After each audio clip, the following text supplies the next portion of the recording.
In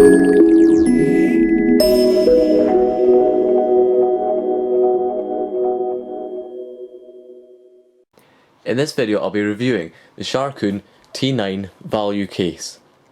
So this is one of Sharkoon's cases. They mainly make fans, however they started making some cases, and this is extremely good value for money.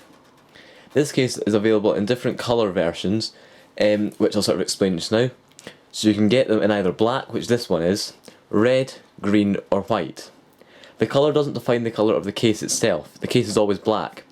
However, the colour defines the colour of the motherboard tray, expansion bay blanking plates, as well as the screwless drive connection systems, as well as the LEDs in the fans.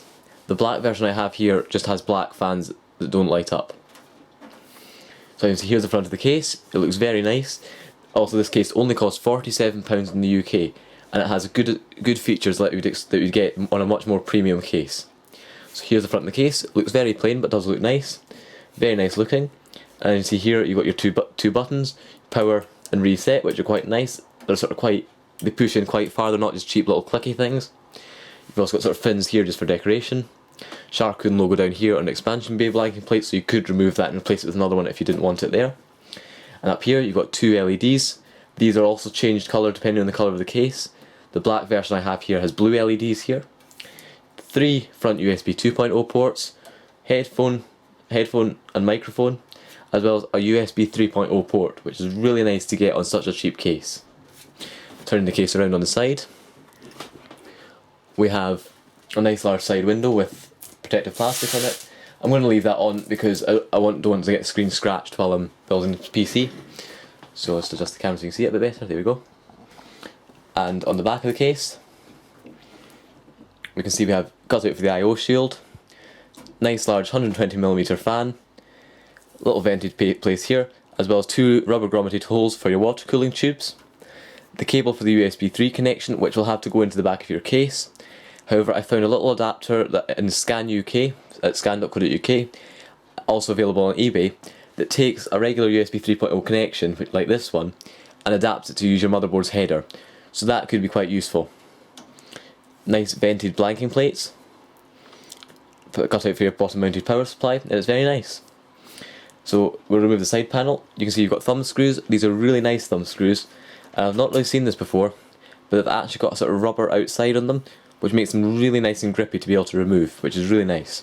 So remove these thumb screws, like that, just put them over here, and take the side off. So, that side panel removed. Feels good quality. It's obviously for such a cheap case, the quality is very, very good. It's a bit sharp in places, but not too bad. It's not the sort of stuff you're going to shred your fingers on. It's just a bit sharper than some other cases, but not bad. Okay, so here's the inside of the case, and the horn outside. And so here you can see you've got your nice black motherboard tray, entirely painted interior, which is really nice to get. So let's take a look at the features. So here's your USB 3.0 cable, which comes down from the top. It comes right along the top here, comes down here, and goes out the back. However, if you wanted to use this on your internal header with an adapter, you could just pull it in through the back and use it internally. No big deal there. The fan is also mounted using vibration prevention rubber mounts, which is also really nice. And in here you can see a big load of cables.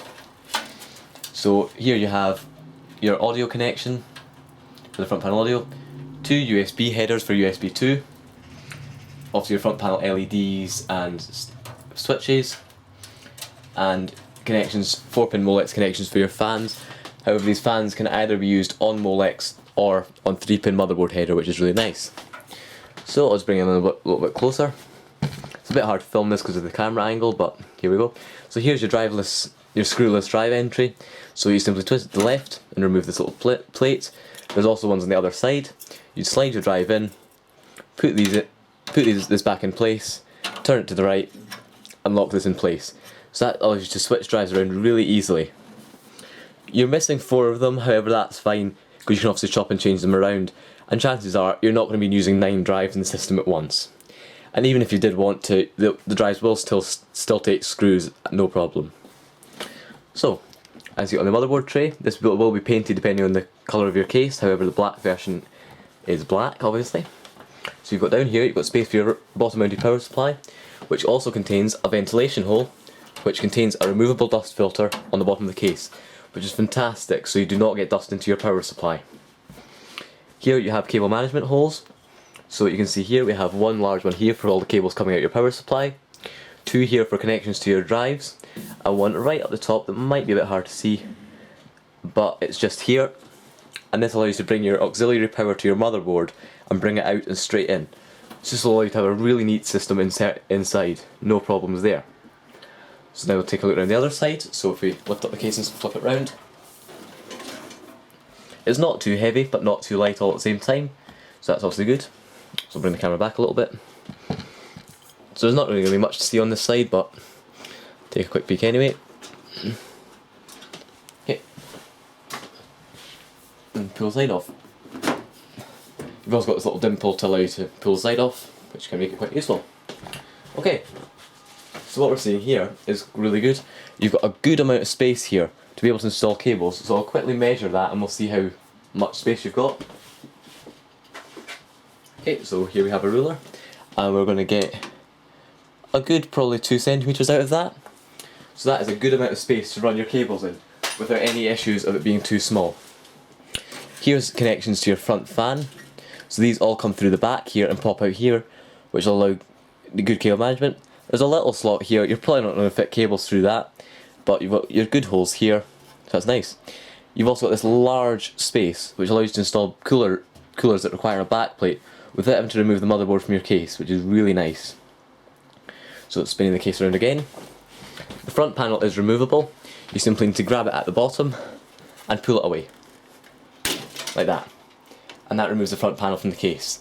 So you also do need to be very careful with a design like this, that if you're lifting the PC, you don't want to put your hand in the bottom of the front panel, because if you do that you could pretty much rip the front panel off and drop the PC, which isn't very good. Okay, so here's your front panel. It doesn't really come out much because of the connect cables, but hopefully you can see under there we have 220mm fans. Obviously these are replaceable, so that's good. However, these are just connected with screws, not anti-vibration rubber mounts. And at the top here, you can see we have space for 3 5¼ drives. However, you can also install additional 5¼ drives by removing these fans. Okay, so it's a very interesting case, very nice. So I'll be going and building a PC into this, and then afterwards I'll come back and I'll show you the PC all built in, how it all worked, and tell you about any experiences I had when I was building into this. Okay, so see you in a minute. Okay, so I'm now holding the camera just to take you a tour, because I've finished building in the case now. So we can now see this, sort of see how you can build in this case, and I can talk about some experiences that I had while building. So here's the front of the finished system, DVD burner, and this is a card reader fitted in the 3.5" bay adapter, which fits in really nicely with the rest of the case. Doesn't really look like there's any sort of, that's an adapter or anything, it looks absolutely fine. Up the top here we can see the front USB 3.0 port, the 4 USB 2.0 ports, no, the 3 USB 2.0 ports, and the headphone and microphone ports. Then there's these lights here, which are your LEDs. Both of these sides illuminate when the system's turned on. However, this one here actually has 2 LEDs in it. So normally it's the same brightness as the one on the left. However, when the hard drive lights up, this bit here on the side blinks a little bit, starts blinking. It's blue, but it just goes brighter and darker, which looks quite nice. So it blends in quite nicely. You've then got your power and reset buttons. These are very nice. They're clicky, they're very nice. And they come right down to the bottom. Now, I actually removed the one with the Sharkoon logo and just replaced it with a normal bay, just personal preference. But there was a Sharkoon logo there. And take a look inside in a minute, see how you can dual cable management. And on the back, motherboard I/O shield. Fan, now I actually replaced the fans in this with Antec Tri-Cools, which light up blue. The fans that come with it are absolutely fine. I just wanted ones that lit up blue. However, I do recommend if you are getting fans to light this case up, you really need to buy quite bright ones, because the Tri-Cools just aren't bright enough, and through the dust filters in the front are quite dull. So you need to get bright fans, but that's okay. Here you can see the graphics card, and then the vented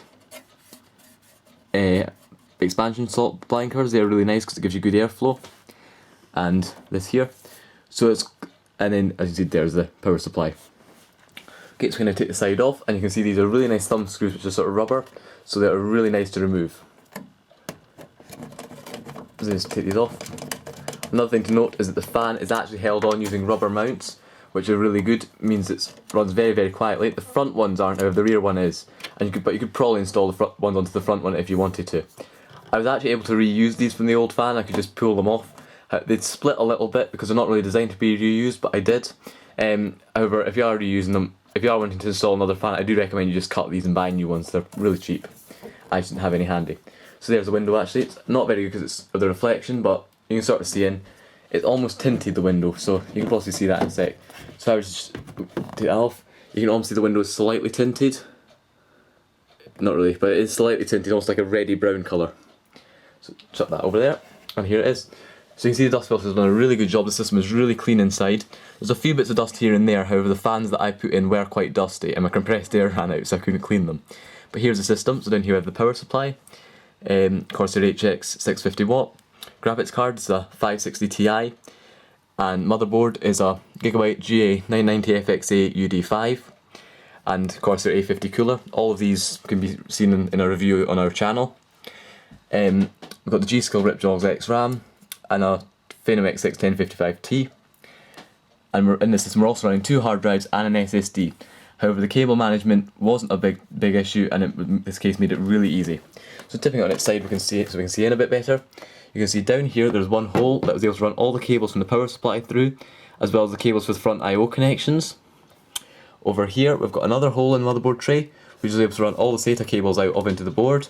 And up here we've got another one. I was able to run one SATA cable to the optical drive through this, as well as the motherboard's main power. And at the top here, you can see there's also another little tiny hole that's great for running your motherboard's auxiliary power out of.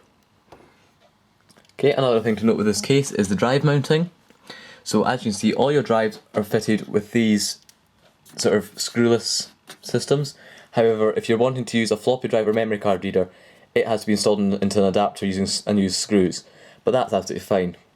So as a demonstration for these, all you do is twist it to the left or the right and it'll pop off. And there's one on the other side, and that releases the drive. And to put it back on, you just line these little notches up with the screw holes in the drive, place it in, and turn it to the side again. It's not very easy because I need to really hold the case with one hand, but it's easy just because I'm holding the camera, I can't really do it. And now the other thing to note is that you don't actually have any 3.5-inch bays in here. All drives go through an adapter. However, I quite like the way this works, because each of these adapters actually has rubber mounts to mount the hard drive, so you get no vibration from your hard drive. You can almost see, well you can't really see it, but the hard drive is actually slightly sort of springy there, because it's in rubber mounts, which makes it really nice. And however, if you want to mount a solid state drive, which is quite an important thing to note, you've got to mount it in its own adapter to convert 2.5-inch to 3.5-inch, and then use it in another adapter, so you've got a big sort of adapter assembly on there. And obviously, really good cable management. This didn't take much effort at all. I mean, I didn't really try to do good cable management, however it all turned out really nicely. Okay, now a quick talk about cooling in this case. It's very good as well. You've got a rear 120mm fan and 2 front 120mm fans. So when you're running this case, you're likely to have a positive air pressure, which basically means that you're intaking more air than you're extracting, which in a case like this is good, because it means that you're pumping more air in than you're going to be taking out, so any extra air is coming out all the gaps. If you had more fans extracting, you're going to end up sucking air in through unfiltered areas such as this and getting dust into the case. However, in this configuration, you don't get any dust in. In fact, the only dust in this case was on the components before I put them in, or came from the fans that I put in, which were very, very dusty. So this is very good, and another system runs extremely cool. I actually found my processor last night was running at 19 degrees on the Corsair A50, which was amazing. The room was quite cold, but that just showing that this is not having any temperature issues. And even under load, the graphics card gets to probably about 35. So it's a really good system for cooling, and no issues there as well. And the dust filters are also quite good. Dust filters are built into your drive bays, so even the ones that don't have fans behind them, you're not going to suck any dust through. So that's really nice. That's the case. It's actually very good quality, and for the price it's fantastic. Not many sharp edges, there are a few I found, but I wasn't, ripping myself to shreds or anything like I have done in other cases. It's a very nice case and fantastic value for money. So overall, I would really recommend this case if you're looking for a fairly cheap or even quite an expensive case. It's a really nice looking case and has really good advanced features. So thanks for watching, don't forget to comment, rate and subscribe, and you can also visit our website at review-this.org.